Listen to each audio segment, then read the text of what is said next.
I guess it's always great to start the day with a little rain. Supposed to play outside later tonight, so hopefully the rain will clear out.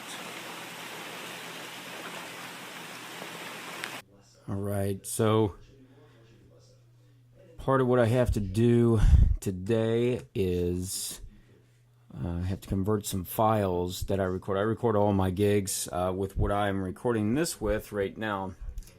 This is a Zoom Q4, and what I have to do is convert these files because when I record the videos, it's a little bit too high in the storage space compartment here. So these usually end up being, for a set, is usually about 3 gigs. So right now I'm converting some from a gig I just did this past weekend at the Skeleton Root. So it usually takes about 20-30 minutes for these to convert over. I use a program called Handbrake, something I recommend if you guys are looking to convert some big files into some smaller files for storage purposes.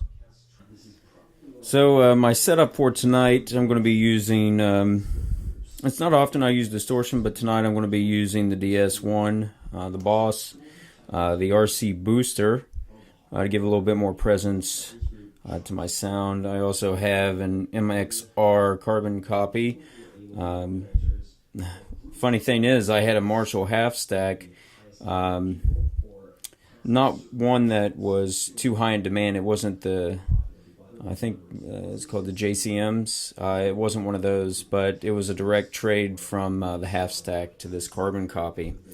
And then of course I'm using my Henriksen. I keep everything, close, if you can see, close to the noon mark. I kind of scale back on the high end a little bit, and I have the 112. And tonight I plan on bringing the Les Paul out, my Gibson Gothic Les Paul. The weather's going to be pretty humid out, so I don't think that I want to bring my hollow body, and I'm not going to bring the Telecaster out to this particular gig.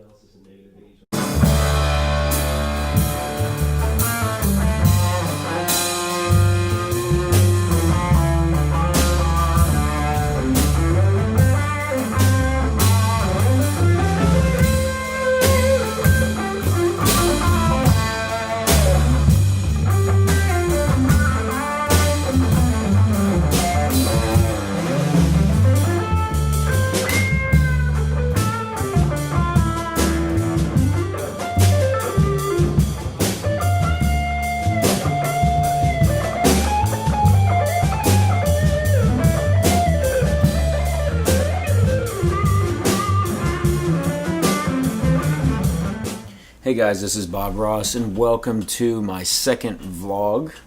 I'm going to start this vlog by addressing some news that I recently heard about Jimmy Bruno.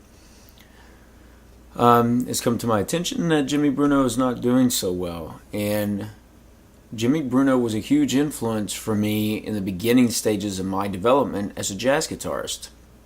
The reason that I went to the University of the Arts in Philly was because Jimmy Bruno's name appeared on the faculty list, and I wanted to meet Jimmy Bruno and take lessons from him. Prior to that, in 2007, around 2007-2008, I had joined up on his online lessons that, if I remember correctly, were provided by ArtistWorks, and for whatever reason, I've heard some different reasons why he split off and done his own Jimmy Bruno guitar, I think, workshop, which is something that was separate from that company. I only took online lessons with him in the first version of what he had with ArtistWorks.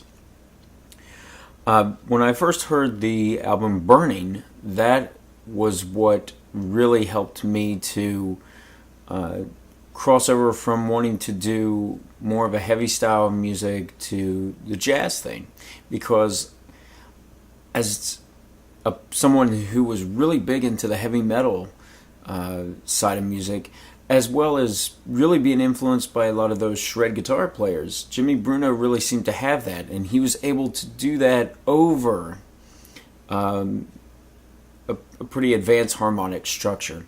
So that really had an influence on me, and that's what I was shooting for in my early stages of being a jazz guitar player. And then it so happens that I got to see him live at the time when I went to do the auditions at UArts. I believe it was that night or the next night that I was there that he was at Chris's Jazz Cafe, which turns out to be within about a year from then, I was performing at Chris's Jazz Cafe. So the things that happen to just the things that just happen, during our lives, it's amazing, those little connections that start to take place. But Jimmy was a huge influence for me early on, and I wish the best for Jimmy Bruno. My thoughts and prayers are out for Jimmy Bruno and his family, and I wish him a speedy recovery. I'm sure many of us would like to hear some more of his shows, and hopefully he can make some more CDs for us as well. That would be great to be able to have him back on top of his game, ready to, really create some more, wonderful and beautiful jazz music for all of us. Now, last week I was talking to you guys about a performance that was coming up. That was going to be outdoors, and I was talking about the humidity levels, and it turns out that gig went indoors instead of being outdoors. I made the call to take the group inside because there was a storm that was coming in, and I really felt that our equipment was at risk. So what I did is I said, I think that we should take this gig in instead of playing it outdoors. It turns out that the rain, although it was coming towards us, it happened to kind of, rain itself out a little bit and develop and barely hit us. I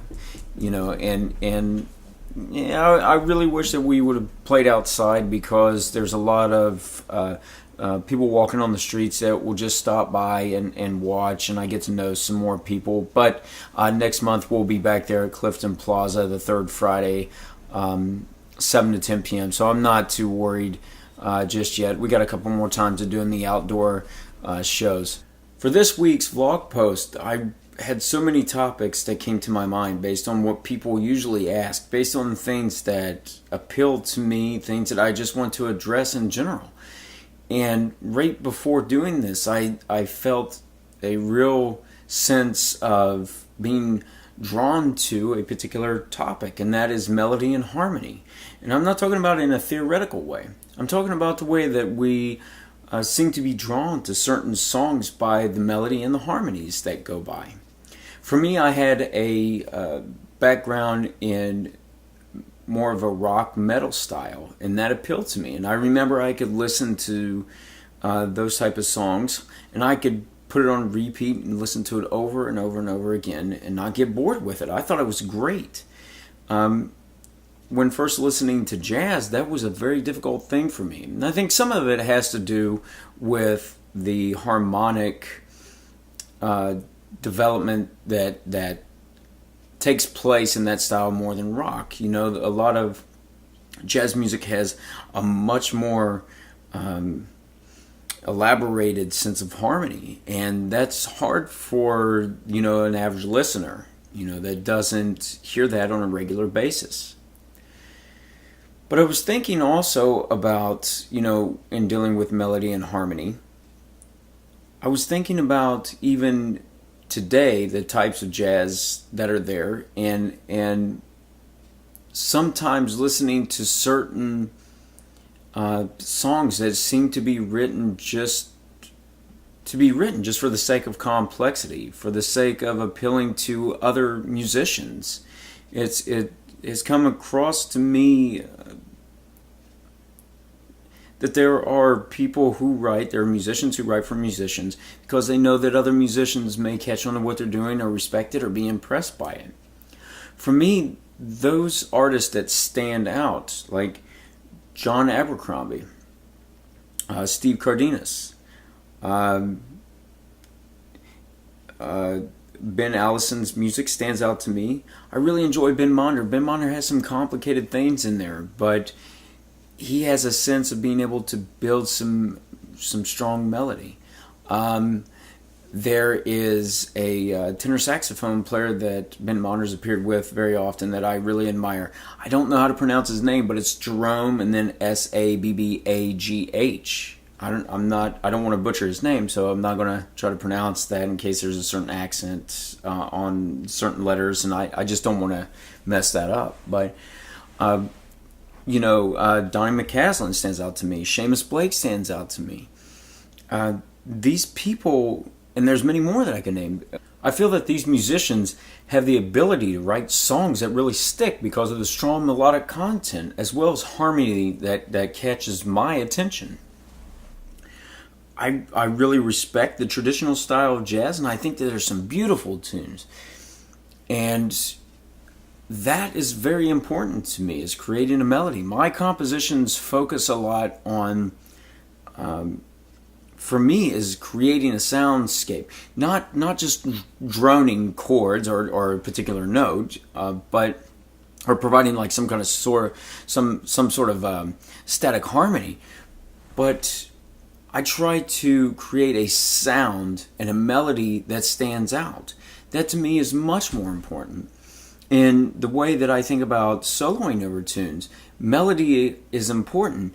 Now, as a guitar player, just a musician in general, a jazz musician, the chop side of it can get into my playing, and sometimes that removes me from really dealing with the inner structure of the tune, thinking about that, or even ego kicks in. And when I am most happiest when I'm playing is when I'm able to focus on, sounds ironic, focus on letting go of being so involved and allowing the music to flow more.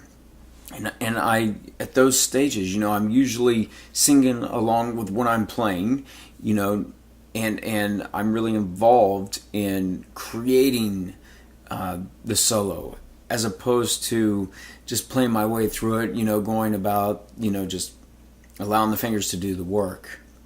So I think that, really having that approach of the melody being strong is what sticks to the listener.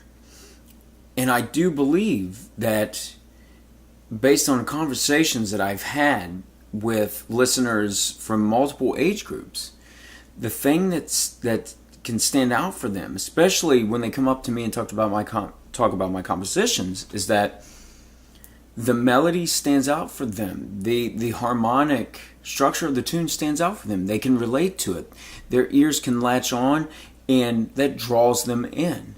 When you make it too complex, and I don't think that we have to limit ourselves and not make it complex. If that's the way you hear it, then that's the way you hear it. Then go that route. But if you're trying to make complex music for the sake of making it, just to show off, or to impress other musicians, to test people's capabilities, then you have to be careful, because it's really hard to relate to that, and we do want listeners to respect our music. The music that stands out today, the pop music, is very, very simplistic. There is no thinking that has to be done for the tunes that are being played on the radio constantly on repeat.